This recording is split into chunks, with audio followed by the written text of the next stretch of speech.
no matter where you go, no matter what you do, take that Maui style with you. Cause if you ain't Maui styling, you just living on an island. Maui styling, don't let me down. Maui styling, don't let me down. Maui styling, don't let me down. Maui styling, don't let me down. There is sunshine in your heart.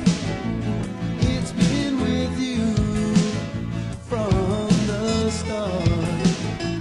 Lift your head, look to the heavens, then you will feel brand new again. Don't stop me now, Maui styling, don't let me down. Maui styling, don't let me down. Maui styling, don't let me down. Maui styling, don't let me down. Reach out your hand and help each other. Your mother, your father, your sister and brother. There is love in this family. Pick yourself up and get on your feet.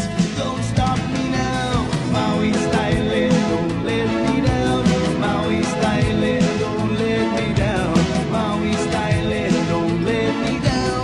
Maui styling, don't let me down. Makena styling, up country styling, Campo styling, Kahana Valley styling, Hana styling, Waihu styling, Bahia styling, Keanai styling. Maui styling, don't let me down.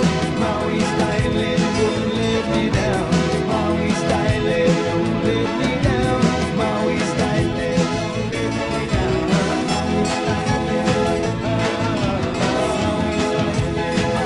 styling, Maui styling, don't stop me now. Maui styling.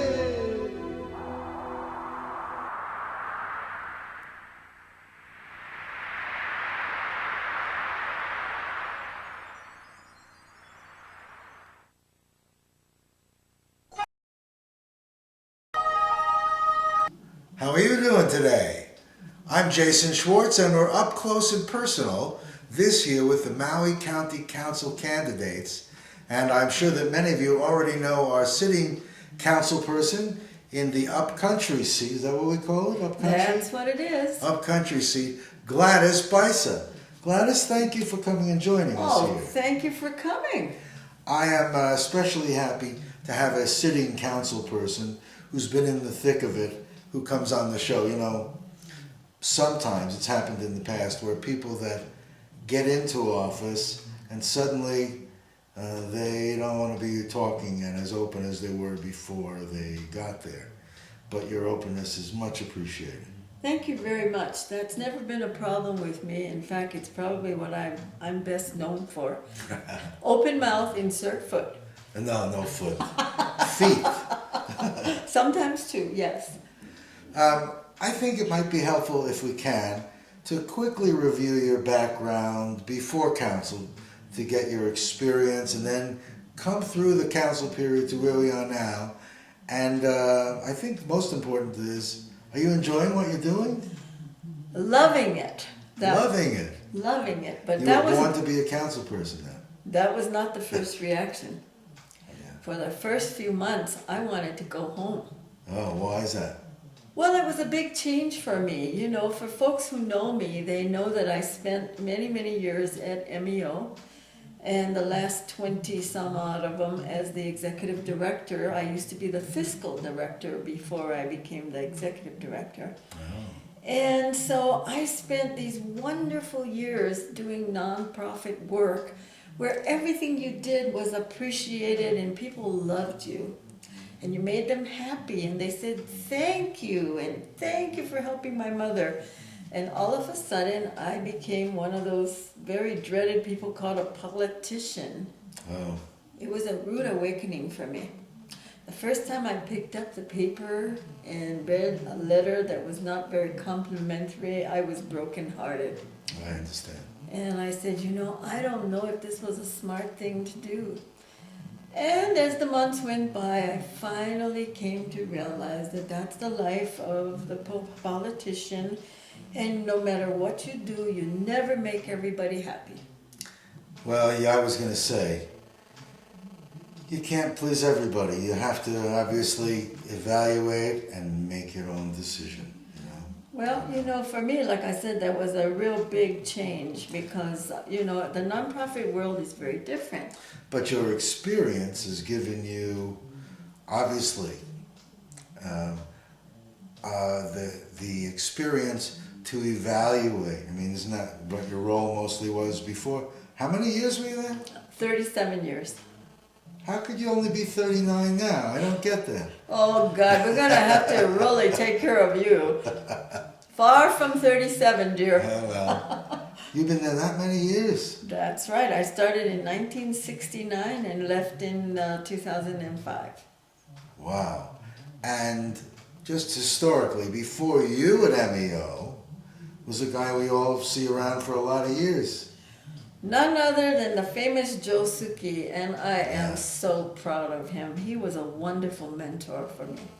Well, I tell you, sitting one-to-one with Joe Suki, you realize he's more than just another pretty face. He has a lot of knowledge and experience. And again, he's another example. You can't please everyone, but I know that he drinks it all in and then makes a decision. Same with you. I'm sure that you've had interesting time there where you have to evaluate issues that are sensitive, let's say. It's always difficult because on every issue that is important, there's two sides to it. And your office is bombarded with information and with people, and you know, everybody's lobbying for their position. Everybody brings an expert, and for every expert that says it's like this, there's another one who says it's like that. Yeah. And so you spend an awful lot of time just learning and sifting and trying to make the best decision. It's not easy. I think that's something that people do not realize. And I try to be open. I try to meet with people on both sides of every issue and really listen with my ears and my heart to what they're trying to tell me. And then I mull it over, and then I say, okay, this is what I've got to do. And I know I may lose some friends over it, but such is life. Is it mostly because of their personal financial interests? I always wondered. Well, I think it's not just financial, but I think some of it impacts people personally. And, you know, they don't particularly like that. And so you've just got to deal with it and hope that they'll get over it or they'll understand. Any issues that are important that you want to discuss? We're going to talk about stuff, but I figure I should start by letting you lead the charge here, because you are in the thick of it all. Any issues that are important that you'd like to share with the viewers? Well, as you probably know, I wound up as chair of the planning committee. And that's always a very risky business. Many planning committee chairs never are reelected. But I promised Ricky when I became a council member that I would serve wherever he needed me. Because as chair, he was trying to put people where they all wanted to go and we all wanted the same things. And so I said, look, put me where you need me, I'll try my best. And of course, this was a new endeavor for me. And fools rush in where angels fear to tread, so I asked the staff of the planning committee, what is the most difficult issue we have on our agenda? And without any hesitation, they said, vacation rentals. Yeah. And I said, well then let's take that up first, because if we get rid of the hardest thing, the rest should be easy. Well, the rest is history. I started that about a little more than a year and a half ago, and I'm still struggling to get new legislation out of the planning committee, but we're making progress. Well, vacation rentals, I guess, is, I mean, I don't want to get into too much in detail here, but there are two kinds. There's the kind where someone is renting and they live on the property as well, and there's some where they don't live on the property. Right. And so, are you dealing with them separately? Is that the kind of stuff you're doing in the planning committee? Well, once I became more familiar with the nuances of this bill, and it's a very complicated situation. It took me a while to learn as much as I know now. I decided that it was probably best that we separate the legislation for bed and breakfast, which is what you mentioned about having an owner on the premises, Yeah. or a vacation rental which does not have an owner on the premises. People seem to be much more comfortable with the idea of permitting bed and breakfast because they feel there's somebody there to watch over what's happening. And you know, that's accepted all over the world. I'm not telling you anything you probably don't know, but everywhere in the world, particularly in Europe, these are very common. And people love to stay in that kind of accommodation. So I'm trying very hard first to get a bed and breakfast bill passed, which will allow people to have people in their homes. We're setting caps on how many. We're trying to come up with a much better permitting process. The one we have now has kept people in the planning department waiting for 10 years, 12 years, and even longer. And it costs them a fortune to get through it all. And so we're trying to come up with something that is more user-friendly, and so that folks can get on with it. The other part that spurred me to move on this is the economic consequences of closing this industry down. Yeah. You know, we have heard that conservatively we're losing $318 million a year in revenues. And to me, that's no small thing, particularly when the wolf's at the door. Yeah. Particularly when we don't have any other major industry here. Tourism is still it, no matter how much we've wanted to diversify. We still have so much work to do to bring non-tourism industry here. How's that going? Any encouraging things in that area that you're aware of? You mean alternative or You know, when we try to diversified? diversify our economy, I mean, I often hear about agriculture as one, you know, that's an easy one to think of. But other things, they've been trying to attract high tech, I know. We as Neighbor Island have a very, I don't know what the word is, not really a funny role, a challenging role because we have less population. I know how Joe Suki likes to, say he's been bringing money here to try to continue to build on what Maui needs. What do you see anything that's helping us diversify? Because now with all that's going on in the world, I mean, I hear cries out on the street how many places are closing. Well, let me tell you what else I'm very interested in, and that is another bill that is sitting in my committee, and I'm most anxious to get it finished. We started it, it went to the planning commissions, and it has returned, and it's just waiting so that we can find time to deal with it. And that is a bill about home occupations. And see, I'm a big supporter of entrepreneurial endeavors, and I too. started a program at MEO called MEO Business Development. It started very modestly. We used to call it MEO Micro Enterprise. Right. And what that was modeled after was a program in Bangladesh where they would loan Indian women like 30 rupees, and they would bake bread, sell it, come back, pay the 30, and then borrow again and maybe do 40 or 50, and they grew all these homegrown businesses. And so that was the idea when we started MEO Micro Enterprise with really tiny loans. They could be anywhere from $100 up to about, at that time, $3,000 or $5,000. Of course, this took off with the help of the county who funded it, and then various banks and other funding sources that have come around to give us loan funds at MEO, into teaching classes to people that are interested in doing something entrepreneurial and then making loans to them. So, these are folks who couldn't get a bank loan. They would go into a bank and a bank would say, oh my God, no, your credit's really bad, or you have no history, or whatever. So MEO did that, and it's been very successful.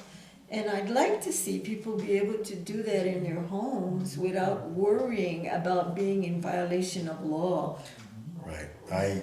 That's an area I'm also very sensitive to, about home-based business and entrepreneurial enterprise and education.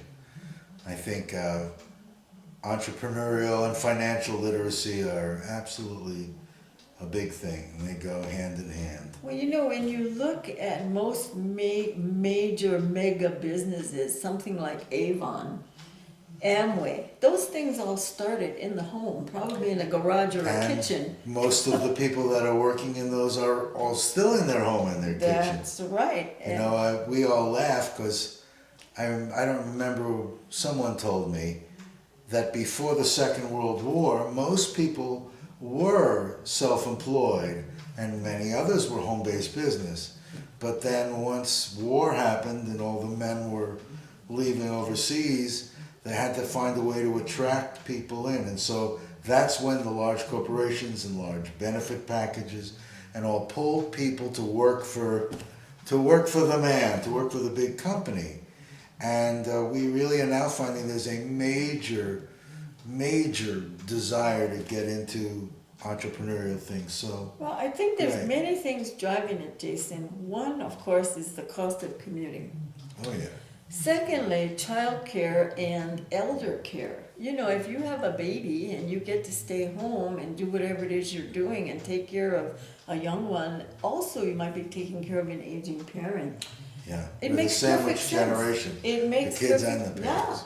So, you know, to me, this is an idea that its time has come, and we've got to move the bill and get it done so that folks will be comfortable doing that. Can you sneak it in somehow? You're gonna sneak it in. You know, I'm trying to find room to sneak in so many things that need to be done, but I am determined to finish the B&B bill and then get to the TVRs. We've got to do it. Yeah. And what's really gumming me up is not only the time that it's taking to do it, because there's so much discussion and so many pros and cons involved in it, and we're trying to craft a bill that's going to work, not a disaster.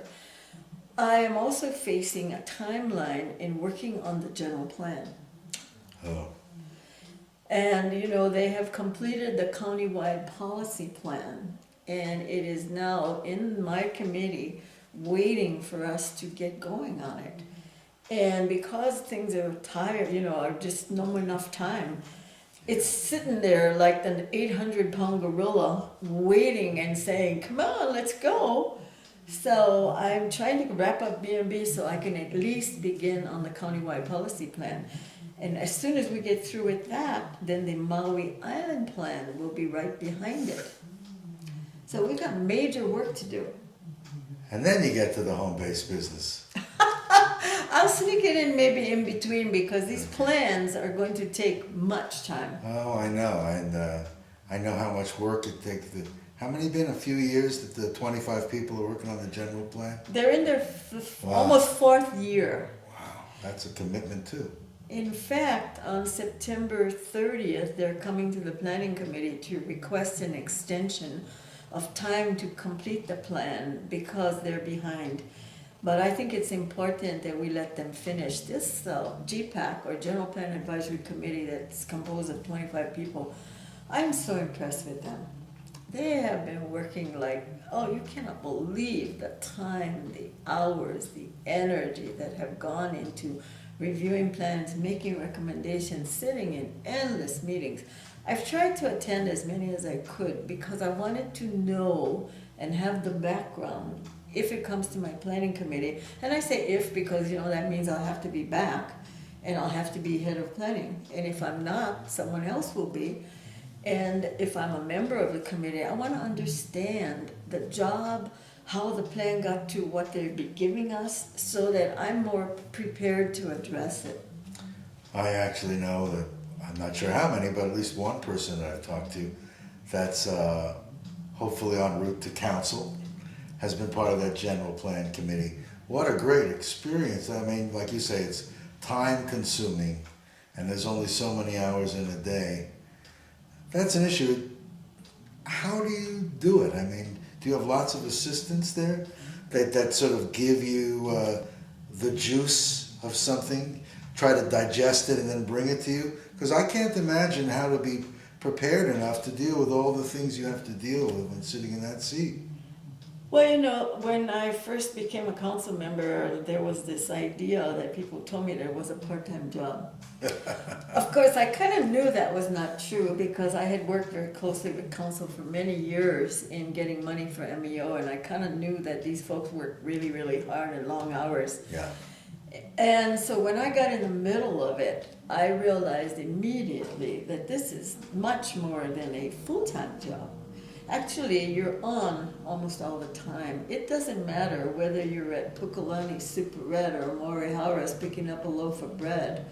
Somebody will want to talk to you. Right. Or if you're at a family luau or wherever you are, people will say, "Oh, hi, I'm so glad to see you. Can I ask you about this or that?" Right, I know that everyone bothers you, but I know. Yeah. It happens here. You know how many people come up to me and want to do television shows? Oh, yeah. A lot of them. Yeah, so So it's good. It's good that people are interested. absolutely. And And it's good they also know you're very open and available, which is another important thing. Well, let me tell you, I carry my BlackBerry with me all the time, make a little note about what I need to follow up on, and I will tell you this, we do. We do. We check it out. I have a wonderful staff. Because of budget, I can only afford 2 folks. And they man the office, and I'm usually with them there almost every day. It doesn't matter about weeks off. Weeks off are weeks on for me when I have an opportunity to meet with the public and sit there and, you know, talk about stuff. I try to attend as many community meetings as I can because that's how I pick up the pulse of the community rather than just reading about it.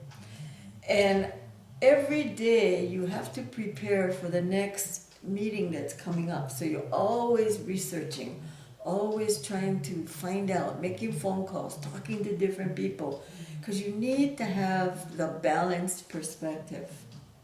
And so there's a lot of groundwork that's done before you actually sit down in council and, you know, address an issue. And I really appreciate people who send me testimony, who call, who meet with me, and I'm better prepared. Mm-hmm. And it's important. So what other issues do you want to talk about? I mean, I could pick them right out of the air, but I figure you've been busy and active. Any others that you'd like to be able to talk about? Well, of course, there's the issue of water, which is king in this area. You know, Yeah. It's the issue of country. Right. And it's been a very difficult issue. I sit on the Water Resources Committee, which Member Anderson chairs. And I'm disappointed that it's just a 5-member committee. I think it's such an important committee that it probably would be better to have a 9-member committee. But, you know, we do it with 5, and that means that we need at least 3 of us to be there to have a quorum, and we need 3 of us to vote to pass any kind of measure out of committee. So there's not a whole lot of slack. I mean, we need to be there when there's a meeting. And of course, I'm very much aware of the community's concerns about the upcountry meter list, which is a nightmare that has existed now for many, many, many years. And, you know, upcountry people are getting real restless. They want their meters.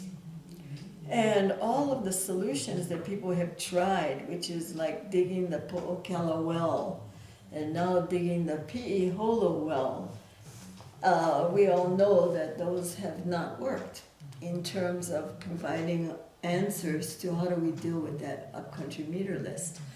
And for me, what I would like to see the water department do is focus on source development. Mm-hmm.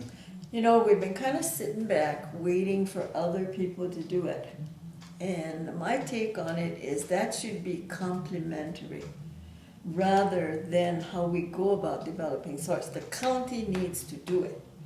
And if a developer wants to do some and we get a bit of his water, that's good. But that shouldn't be how we develop our water. We need to take responsibility. We should be digging the wells. But then, Wasn't it just a couple of years ago? I don't know the number of years, where there was a vote to have water suddenly under jurisdiction of the county, yes, which passed, right? that's correct. So why aren't they developing sources? Well, let me tell you, it's not as simple as it appears, and this has been a great learning experience for me. We are still waiting when that transfer was made back to be under the mayor and under the county jurisdiction. We are still waiting for the water rules to be adopted. They have not been. They're still sitting in the water committee. So there's confusion as to what are the rules, and we're told by our chair that the existing rules are still in effect until we adopt new rules. But I think that's led to a lot of confusion, a lot of discussion about what is the rule or who's in charge. We're also waiting for a water use and development plan. And I don't know if you're aware, that's been going on now for quite a while. There are task forces up country and task forces in central Maui, and they're supposed to be producing a water use and development plan. I've participated, attended many of those meetings, and I'm hoping that very soon, early next year, we'll have the results of that to tell us what are the priorities, what are we gonna do, how are we gonna do it, and what kind of water sources are we gonna develop. Because meanwhile, we're just kind of operating ad hoc. Yeah. It's a big challenge. It's a big challenge, but meanwhile, I am very interested in conservation. You know, if we could just get some real serious conservation going, we'd find some source without digging wells. And how that'll work is we have to use the water we have. It's dripping away through pipes that leak, dripping away from reservoirs that leak, running down the road into the ocean because we're not catching it. We're letting R1 water that could be used, wasted, and put into injection wells. Why don't we have incentives like tax incentives for catchment and things like that, huh? Well, my understanding is that we've got a very strange rule that I think needs to be changed, and that is that if you have catchment, you can't have a meter. And that doesn't make any sense. That doesn't make any sense at all. And the other thing that I'm seriously working on, and I managed to get a resolution passed in last year's legislature with the help of Representative Yamashita, asking the Department of Health to allow us to use gray water. Because, you know, to me it's kind of silly, you know, wash water out of your washing machine is going into the sewer, creating more R1 water and being wasted. And you know, I come from up country. For many, many years, this was never put into a sewer system. It was put into the banana patch or into the yard or into the tea leaves or whatever you needed to grow. I see. It's really funny because I thought that was already happening for years. It's not been. It's not allowed. Those are just pilot projects or something? It's not allowed. And so what I've been able to do is to bring it to the attention. I am waiting in the next few months. We've been promised by Department of Health. They will give us guidelines that can be incorporated into our county rules, and then we can begin to do it. I see. Good. So, you know, there's water that's just being wasted. Yeah. And we have to stop that. And you guys also. We gotta, what's the old expression? Put bricks in the toilet. Don't let the water run. I mean, Well, people are not careful. well- You know, and I'm as guilty as the next one. All of us, we could do better. Let's just pledge that at least. Well, you know, if you were born and raised up country like I was, you grow up knowing about this. You don't waste water. My mother used to actually ration us in the bathtub. We'd get a kettle of hot water, and it was mixed with with cold water, and we had to take a bath with that. And when it was over, then it was put in buckets and taken out to the yard during droughts. And so I've grown up very much aware of water conservation, and you know, we could build better. We could put in all low-flow toilets. Yeah. We could do so much more, like shower heads that, spread water all over. And not just waste, we just waste it. The American way, I think. Well, isn't that true of everything? Yeah. My mom brought me up, she says, waste not, want not. She used to tell me, everything you waste, you're going to want. And Who was that? Ben Franklin, huh? She was We right. always credit Ben Franklin for everything. Well, what you need is a Portuguese mother. Uh-oh. Yeah, they were not into wasting. Reuse, redo, Throw it in the fix. soup. Yeah, throw it in the soup. People always ask me, what's your recipe for Portuguese soup? I said, whatever you have in the fridge is the recipe. Dump. Could be chicken, could be sausage, could be beef, could be pork, could be whatever you have. And whatever veggies you've got. I think we're going to have that as one of your campaign promises. We're going to have the Gladys Baisa cooking hour. We'll have you on Akaku. We'll learn how to make Portuguese soup. Well, recently I did do that with Brown Zambrano, and we had a wonderful time. But, all of the issues that we're looking at, and, as I look at this frightening time of budget cuts, everybody's talking about, well, what are we going to cut? I would much rather we focused on, if you've got a pie and you cut that pie smaller and smaller and smaller, all you got is crumbs. What we really need to figure out is how do we get a bigger pie? Uh-huh. And we haven't done a good job at that. We have to find new sources of revenue. We also have to cut out all the things that are wasteful. And right now I'm working on, responses for the Maui News that are asking about what are you going to look at in the 2010 budget to make things work. And I think we're going to have to get real serious about what can we do without and what is it that we need to have and make those tough choices. Tough choices is really the words, because there's nothing you really want to cut, but like you said, there's definitely fat. I think many of us see that stuff. How do you make those choices? Those are hard choices. Well, to me, you look at needs. What is it that we must have in this community in order to live? We know that safety, public safety, we cannot scrimp on that. We've got to have policemen, we've got to have firemen. We know we've got to take care of like a food bank. We can't get along without a food bank. A lot of people are hungry. We've got to take care of like seniors or disabled people that have services in their homes, like home delivered meals or transportation to the doctor or to necessary services. You don't cut those things. But then you look at the nice to haves. Oh, they enhance our quality of life. And if you've got to give it up, then that's what you give up. And you fund the things that you got to have. And that's hard to do because we've been so lucky. And for so many years, we've been able to have it all. But I think that's coming to an end. I don't know if this is the right subject, but is that because the decline of real estate values is bringing less cash in? Is that what's doing it? What do you think? Well, look at what's going on right now. The visitor industry, of course, we know is in disarray. Oh, yeah. And some of it is nobody's fault. None of us planned for Aloha Airlines to go defunct. None of us knew that energy prices would get to where they were. I think as recent as a year ago, we were saying, oh my God, oil will get to $100 a barrel. Well, it went to $150 a barrel, and none of us could have seen that.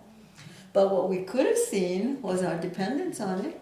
Right. And we've been sitting around talking about, well, we're going to do this alternative energy program, and we're going to do that renewable energy program. But we've kind of just talked about it, and I think we're going to have to get on it. I'm so glad to hear you talk about that. It only makes me remember when I was running, because it wasn't fashionable to talk about that stuff.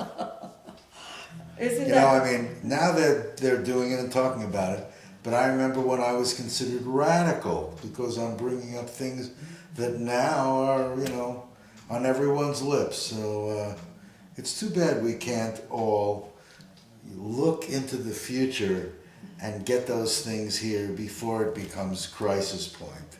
I hope able to make some moves in that area. I don't think we have a choice. We've got to come up with programs, speedily permit them, which is another big issue. Yeah. We get caught up in permits that last for years and years and years, and I don't know why we cannot facilitate moving things that we need to do. Why does it get so slow? What have you found? Well, I heard somebody say the other day that they had to get 25 permits to do some kind of project. What? Wow. 25 permits, and I've heard it can get worse. It can be 50. We've created this huge, huge monster, and it doesn't help things get done. We've got to say, hey, renewable energy is a big deal. Let's help this get through the process, and let's make it happen, and if we have to adjust it, we adjust it.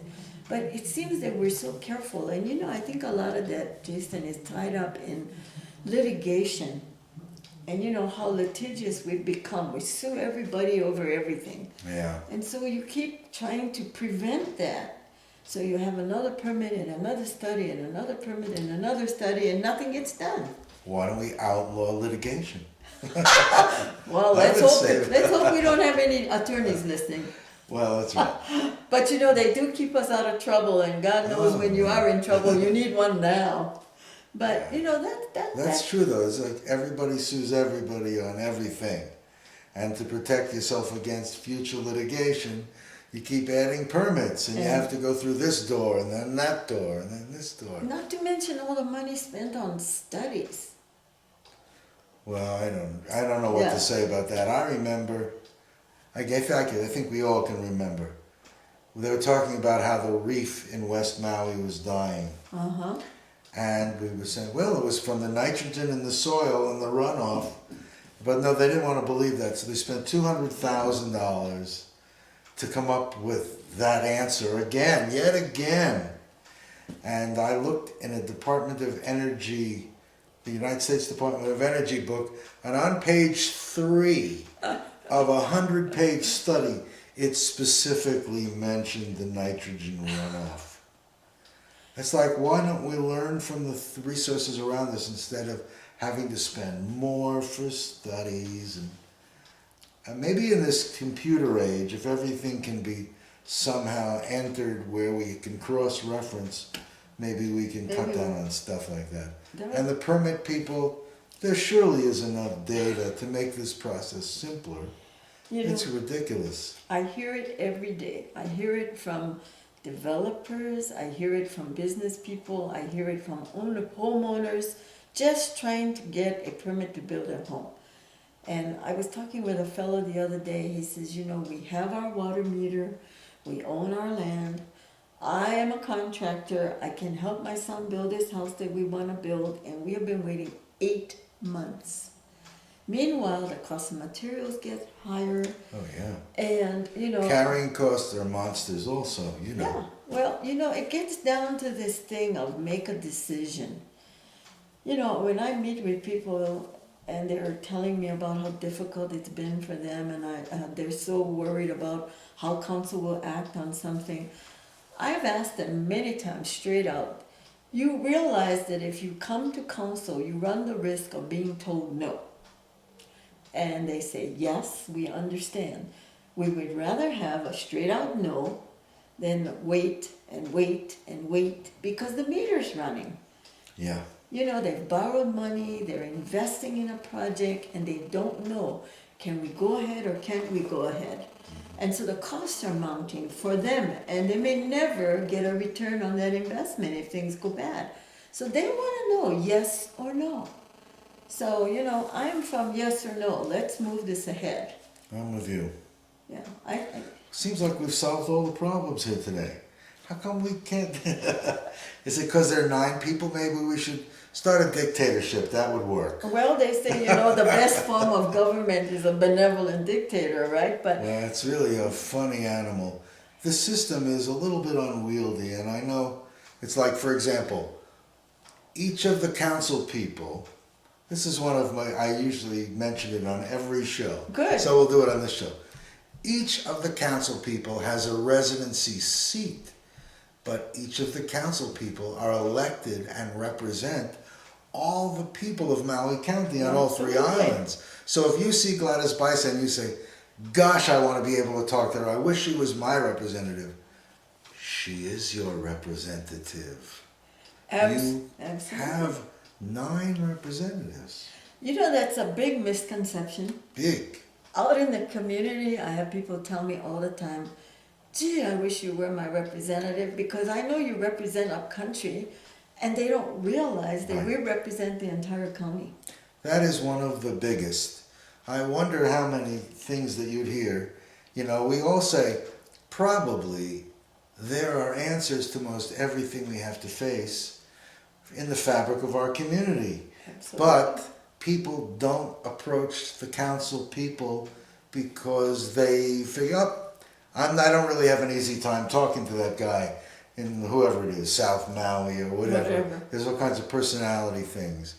You have 9 representatives, so if you have ideas, please come out and talk to the council person of your choice.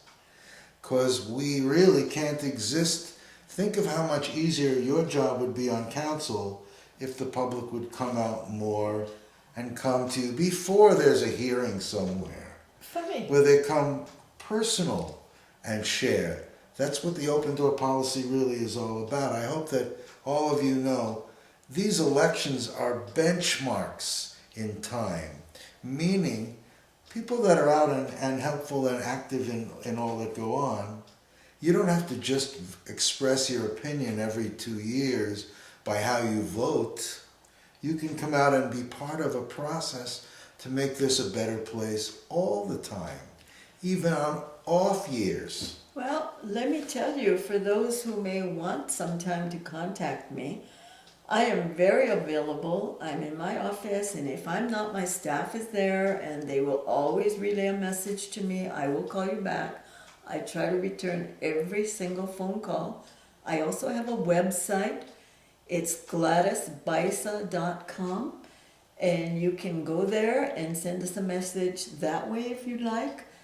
You can send email to our county addresses. That's gladys.baisa@mauicounty.us.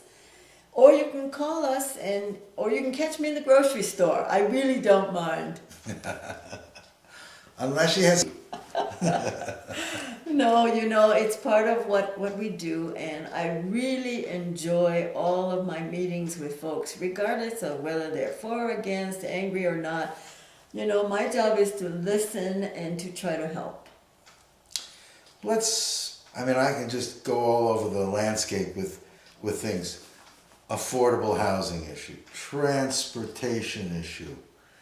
What other issues? I mean, like I say, as a sitting council person, I almost am hoping you will pick up the ball and bring up subjects that you think are significant, that you've heard are important to people. Well, as you know, there's much going on. And of course, affordable housing continues to be a huge challenge. And I get complaints every day about, y'all talk about it, but where are the homes? And one of the issues that we're dealing with is the fact that we created a residential workforce housing policy, which not too many seem to be happy with. The developers are not happy with it, and the results haven't been all that great.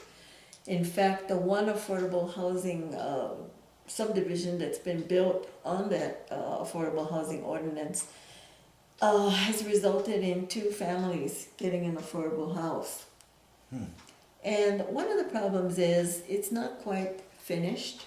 We're waiting for administrative rules, and we're also waiting for incentives for developers, which were to be part of the bill. And so it's time to look at it. I understand it's just about that 1 year where we said we'd relook at it again. So I know we're going to be working on it, but we need to tweak it. We need to improve it. As it is, it's not okay. It needs fixing. Oh, that's clear there. What about changes in, I want to say, building rules to allow different kinds of housing so the prices can come down?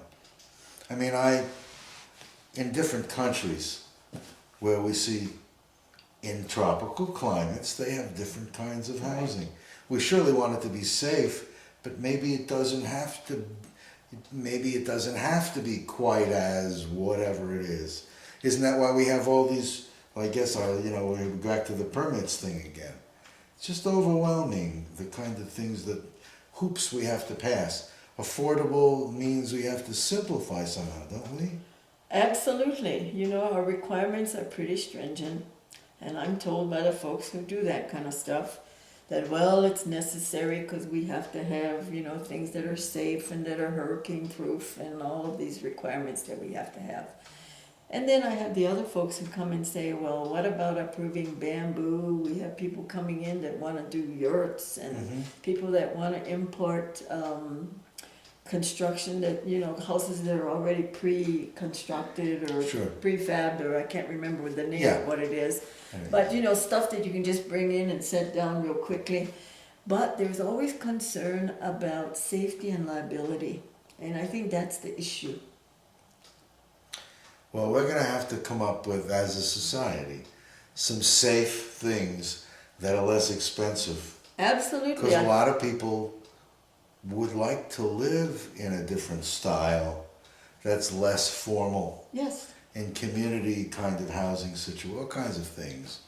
I would hope that we might be a doorway toward being an example of that here. Well, you know, that might take some demonstration type projects where we can build a few and see how they do. I hope some of you out there will try to come forward on these issues, because I know I surely would like to see it. I've been here since 1988, which to some of you isn't quite that long, but to me it's pretty long. And I have met so many people that off the grid and not officially have done some amazing alternative housing things. I'm sure they're out there. I'm sure they're out there. It's just that we have to be a little bit more creative. And you know, the times we're in might just take us there. Yeah. Who can afford a very expensive home anymore? I know. It's getting to be, you know, the Maui prices. It's good that real estate prices over time go up, you know, that has value in our world. But the prices are outpacing the incomes. And that is probably the biggest and loudest cry I hear. People that can't afford housing. Well, I don't see this getting any better real soon. You know, I've been watching the national scene. And I live in fear of what to expect next. Every day you open the paper or you watch TV and it gets scarier and scarier. We have to stop watching. That's it. If you don't pay attention, it'll go away. Well, you know, that's the ostrich approach. Doesn't work. I know. Doesn't work. Well, actually, what you're doing is sitting there with your head in the sand and your parts exposed. Uh-oh. Big target, you know. Well, but maybe that's another reason, and as things are happening the way that they are, that we all will learn to help each other. I hope that that's a direction as a society and of people, that we learn to reach out and help. You know, a lot of the nonprofits here that do so much help are now struggling to be able to get the revenue, because they also are trying to figure out where to get the money. I hope those of you that have extra can learn to give and try to, be more fair. Once you earn and you have, how much is enough? You know, when is enough enough? I'm happy to say I'm involved with some people on the mainland that share very much a pay-it-forward concept, and I hope that we all can be doing that. The county give away a lot. I mean, the county seems to be involved. It's a strong core that has to be very supportive and help so many people. You were talking about the food bank. Are there any kind of things that are going on to be able to help them?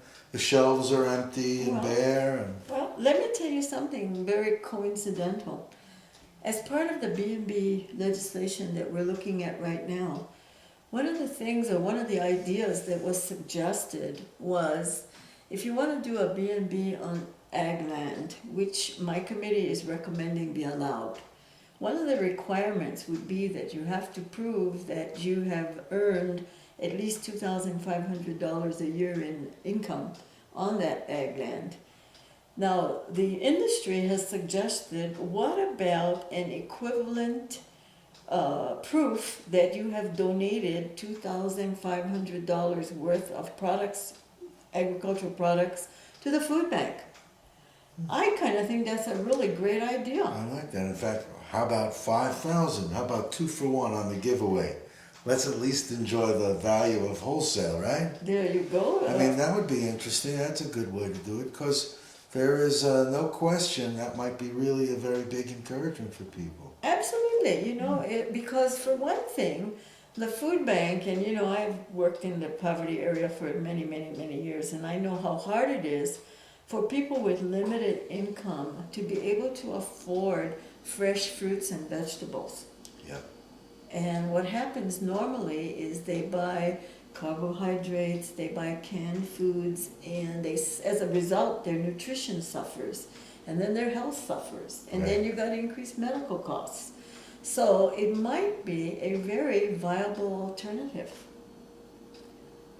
What do you think out there, huh? Make your voices known, please do.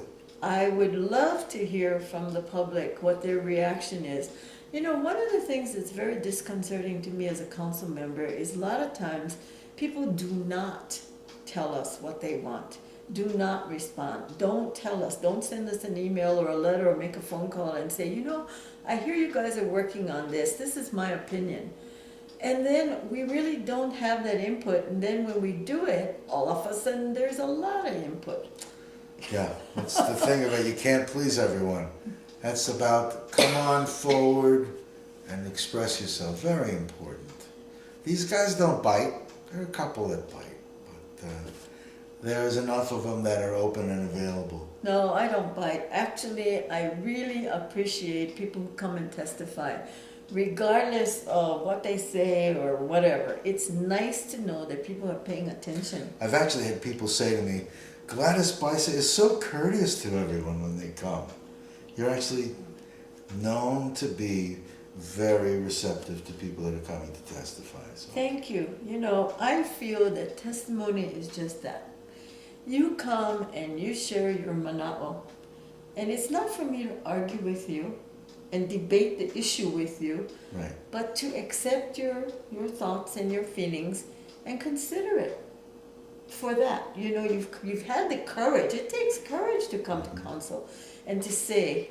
And so we should just receive that and consider it while we're making our decision, rather than trying to debate it with you. When people come and talk before council, can they also submit things? I guess they can. Submit things before they come so that everyone already has knowledge of what they're going to testify about? Actually, that's a preferred method. Oh. If you would send an email or send a written testimony, you can email it, you can fax it, you can drop it off. But I will say this, and this is my personal prejudice. I really like having people come in person. Okay. It's very powerful. If you send a letter or an email, we look at it and then we put it down. But when you're there in person, you're actually in our face. As a personal meeting or in front of the whole council? In front of, both. I really enjoy meeting with people in my office and having the discussion. On the floor, it's more formal, and you're restricted to that 3-minute thing. Yeah. Also, we ask you questions, but you're not allowed to ask us questions. Which is a reason to go to the office, huh? Yeah, so it's kind of one-way communication, whereas in the office, we go back and forth. And you ask me a question, I answer. You ask me a question, I answer. And we have a better discussion.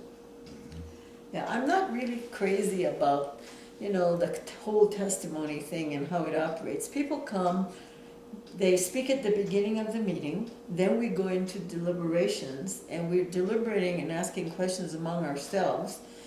And maybe the person with the real answer is sitting in the gallery but is not participating anymore or cannot participate anymore. Right. So I understand why we have the process we do, but it's really not the best place to give information. You guys hearing that, I hope. I know we're running. We still have a little more time, but we're running close.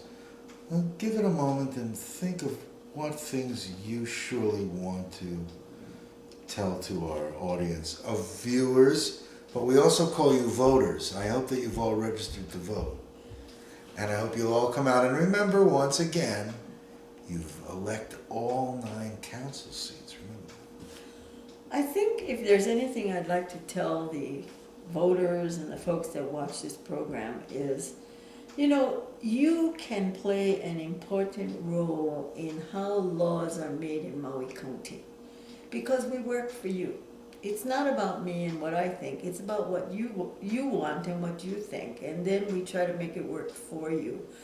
So you need to be actively involved. You need to register. You need to vote. You need to attend community meetings. You need to go read the paper, watch Akaku and all these programs that have news and information. Get educated so that you can help us. We're not geniuses. We don't have the answers. You do. But if you tell us, maybe you can help us make better decisions. And you need to let us know if we're going off in the wrong direction and we haven't thought of something, let us know. And maybe we can correct it before it's too late. You know, once the law is passed, it's much more difficult to change it than it is to intervene before that law is passed. So I really encourage people to let us know what you think. It makes a big difference. It's really a pleasure to talk to you, very open and available, which is really nice. I hope that are you ready to write your memoirs? You write memoirs at all? All the good stories of all the things that have been happening? You know, I've been thinking about doing that for years, and I don't know if I'll ever get around to it, but I always say when I write my book. Well, maybe we should all send in $5 each, and we'll put a fund together for you to write. Remember Soupy Sales years ago? No. Soupy Sales was a guy on TV in New York. He was a comedian. And he told all those kids to go into mom and dad's purse and take those little bills and send them to Soupy. I'm only bringing it up.